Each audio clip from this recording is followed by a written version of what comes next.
right, so this is the third time I'm doing this. The first time I didn't have the microphone on, and the second time I forgot to share my screen. So I'm teaching this for the third time to no one. All right, so today we're learning how to explain the 3D shapes of molecules. And the word for that is molecular geometry. Let me get my pen out. So we've already learned how to look. We've already looked at obviously many chemical formulas, and we've already looked at Lewis structures. Molecular geometry now deals with the 3D shape of chemical compounds or molecular compounds because they form shapes in 3D. They're not 2D structures.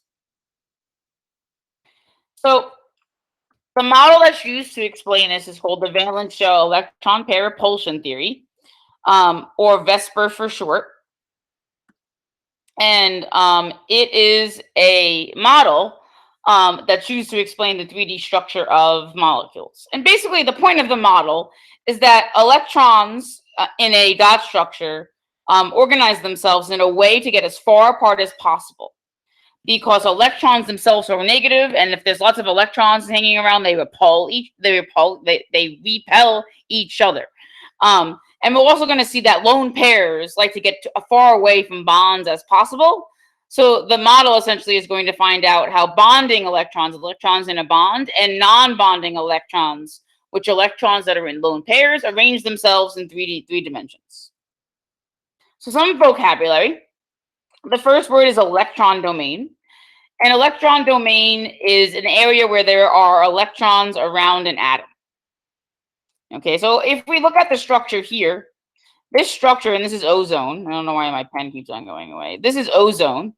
And ozone has 3 electron domains. It has two bonding domains. Okay, and 1 non-bonding domain, which we call a lone pair. Okay, and this is going to be helpful in organizing the way we think about 3D shapes. All right.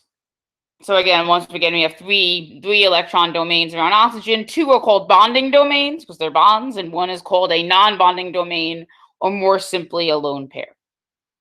So the first structure we're going to look at is one that has 2 electron domains. And the most common example of this is carbon dioxide. So for carbon dioxide, you have carbon, then you have a double bond, and it's bonded to oxygen on one side, and double bond and oxygen on the other side. And then there are lone pairs here and lone pairs here. This has 2 bonding domains and 0 lone pairs. So since there's no lone pairs to push the bonds anywhere, this angle is 180 degrees. And that is an angle that is important to know.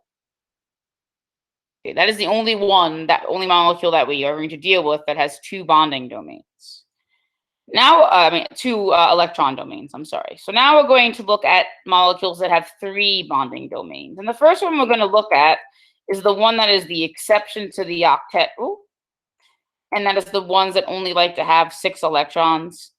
And that is boron and aluminum. So the most classic one is BF3. I'm not going to draw the lone pairs on the atoms on the outside because that's a lot of work, and I don't have my pen with me, so I'm doing this with the mouse, which is really annoying. And so there are 3 bonding domains, or 3 bonds. So we're just going to abbreviate this as 3 bonds, so 3 Bs and 0 lone pairs. And whenever that's the case, the angle between the atoms is 120 degrees, as you can see here. And this molecule, the shape of this, a 3D shape of this molecule is called trigonal planar. And that's an important shape to know. And it's also important to know that the bond angles are 120 degrees. Now, what we're doing on the next slide is we still have 3 electron domains, but we're replacing one of those electron domains with a lone pair, as you can see up here. So ozone is an example. So here's ozone. Ozone has a lone pair on top. And then what it does is it pushes the bonds down. One of these is a double bond. Remember, this exhibits resonance because the double bond could equally likely be here or in this spot. And let me just add the lone pairs. The lone pairs are kind of important here. Now, what happens as I'm adding the lone pairs is that because there's a lone pair on top, this molecule is no longer linear. This lone pair, it pushes the bonds down. And remember, the angle here previously, when this was a bond, was 120 degrees. But lone pairs take up more space, so they push the bonds down, and they make this angle smaller here than 120 degrees. So this angle here is smaller, or a little bit less than 120 degrees, because the lone pairs push the bonds down. Okay, we are now going to look at the most important one, the one they talk about the most on the AP exam, is structures that have 4 bonding domains. And the classic one is the tetrahedral molecule, which is methane, and methane's dot structure, if you were going to draw the Lewis dot structure, looks like this. And again, I apologize for the horribleness of my drawings. Those are all H's. And again, the angle here, which is an angle you do need to know, is 109.5. And there are 4 bonds and 0 lone pairs. And this molecule is called tetrahedral. And that name is important to know. Now, what we're going to do is that we're going to remove lone pairs from a tetrahedral molecule.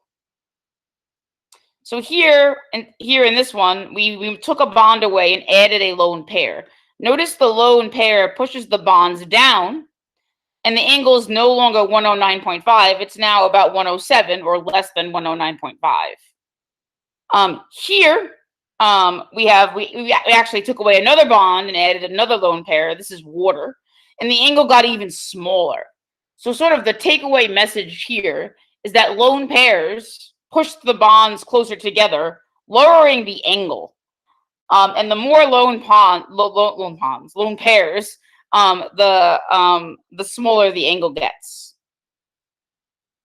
So again, these are the angles that are important to know. So for trigonoplanar, which has 3 bonds and 0 lone pairs, the angle is 120.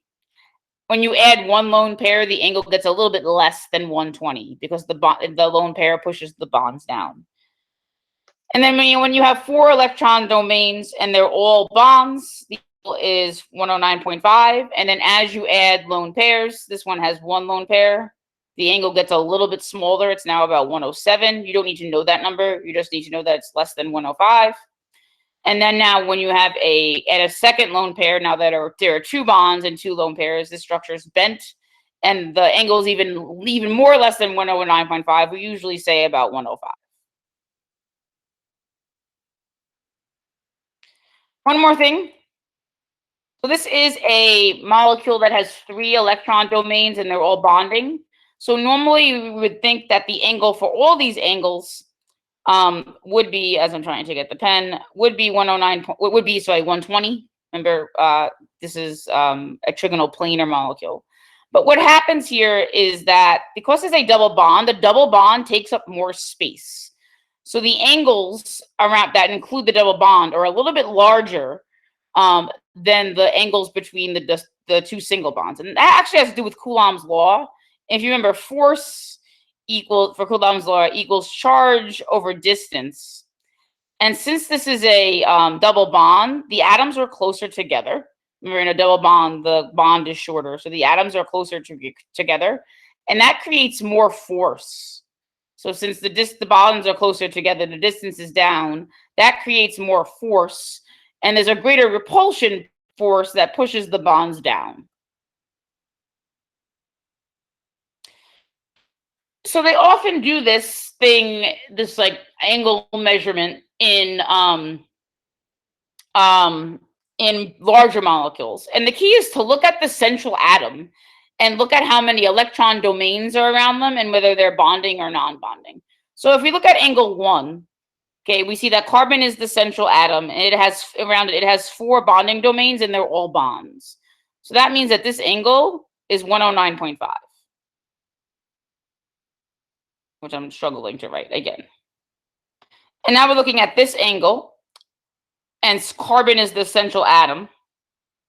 So, and there are 3 bonds and 0 lone pairs on the central atom. Normally, this angle is 120, But since there's a double bond, this bond actually is a little bit smaller than 120. So it's a little bit less than 120. So less than 120. Again, it's not less than 109.5, but it's a little bit less than 120. And then last but not least, if we're looking at the angle here, and again, these are not drawn correctly, so they're not drawn in 3 dimensions. So if we look at the central atom, it has 2 bonds and 2 lone pairs. So this is like a tetrahedral molecule, which normally has angles of 109.5. But since there are 2 lone pairs, it pushes the bonds further together. So this bond angle here is at less than 109.5.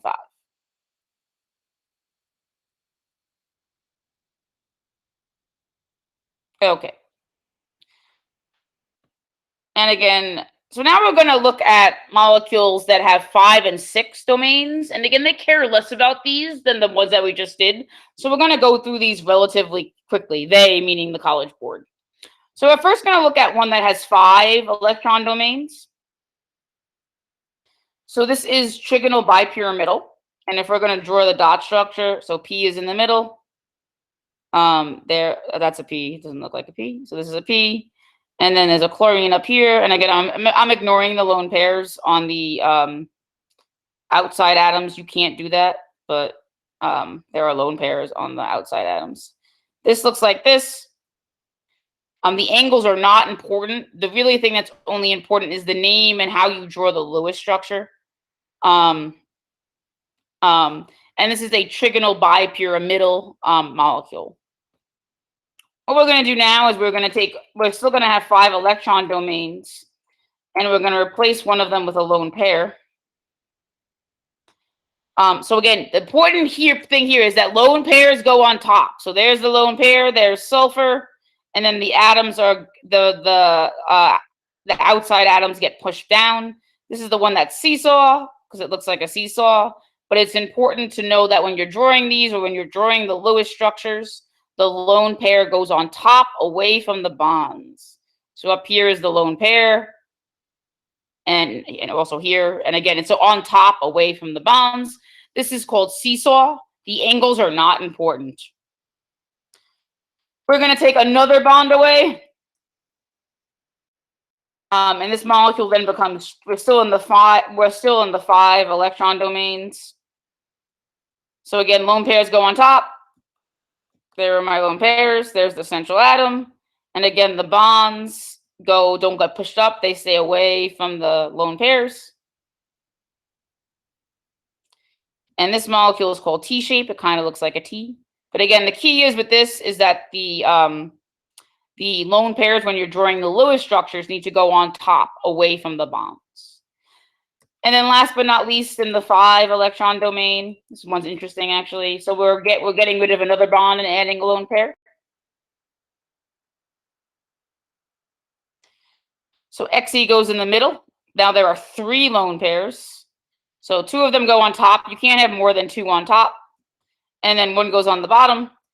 And this pushes the bonds out in a linear formation. So this shape is actually linear.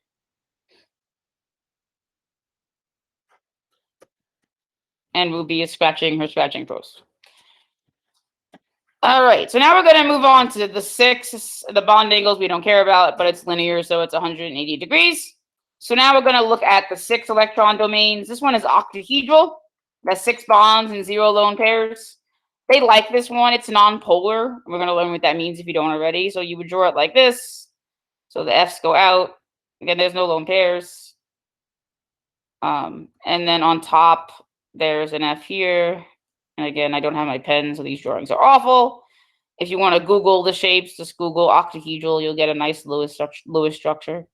And again, I'm ignoring the lone pairs. I'm not drawing the lone pairs. And the structure, its name is octahedral. Again, the angle's not important. It's non-polar because it's symmetrical, and we'll learn about that later. So now we still have 6 electron domains, but we're replacing one with a lone pair. The molecule becomes square pyramidal. So lone pair on top. Remember, lone pair always goes on top. And then the bonds get pushed down.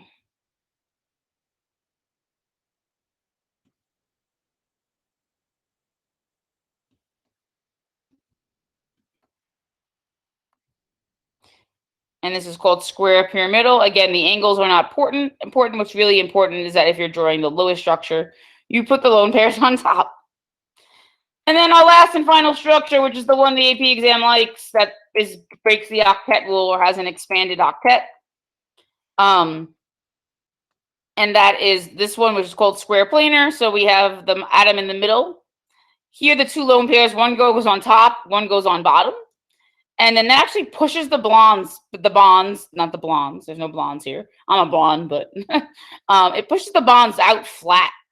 So that's why this shape is called square planar, because the bonds are all in one plane. And we're also going to learn, or it's important to know, that this shape is symmetrical. So therefore, it's nonpolar. And its name is square planar. The bonds are not. The bond angles are not important. So for homework, you need to complete the worksheet. Okay. And then also label these bonds. So if you have a paper version, you can just label with the multiple choice and then take a picture and submit it. But I want a picture. So, and then you also have to do the worksheet that is attached to the Google Classroom assignment. Because I want to see how we're doing with this bonding stuff. But again, we're finding bond angles. And you can just put the letter, since I know what the letters are. Okay, hopefully this saved this time. Hopefully I'm done and don't have to do this again, because this is my third time talking about the same thing. Have a good rest of your weekend, or have a good Monday, and I'll see you in about an hour maybe.